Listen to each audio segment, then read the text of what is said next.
What steps should a private employer take to ensure they're in compliance with antitrust guidelines for business activities affecting workers?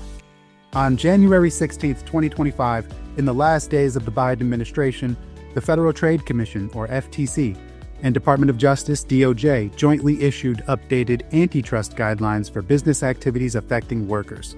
Over the next few minutes, we'll explore what the guidelines mean for employers who are recruiting, hiring, and seeking to retain their workers.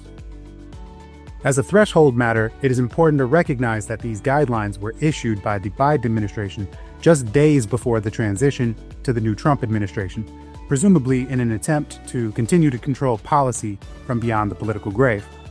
The new FTC chair, Andrew Ferguson, has offered mixed comments relevant to the enforcement of Biden-era policies.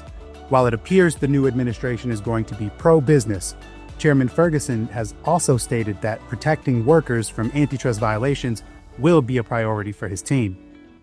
The guidelines seek to address activities such as the sharing of information between employers regarding wages and agreements between employers and staffing agencies or contractors to refrain from recruiting one another's employees.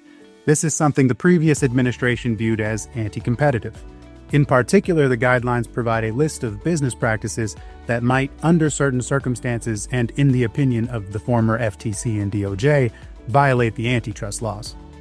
While the political landscape has shifted, with the new administration likely to deprioritize antitrust concerns for workers, it's important to note that the fundamental laws governing antitrust practices have not changed one bit. In replacing the 2016 Antitrust Guidance for Human Resource Professionals, the new guidelines simply provide additional clarity on how the FTC and DOJ, under the stewardship of the Biden administration, intended to assess whether business practices affecting workers violated antitrust laws. Key areas of focus included wage fixing, non-compete clauses, and information sharing about wages and rates between and among competing employers, including a specific warning against certain uses of third-party data collection agencies, which are becoming increasingly popular in the age of big data. So what's the bottom line? If your practices and policies were antitrust compliant before, they're compliant now.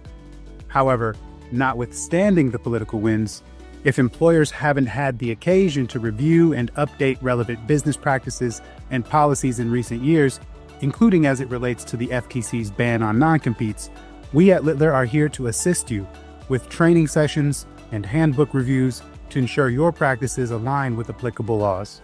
That said, you can rest assured that while the 2025 guidelines provide new insights from a now expired presidency, the core antitrust laws remain the same. Our goal at Littler is to help you navigate this rocky landscape as smoothly as possible. If you have any questions, please don't hesitate to reach out.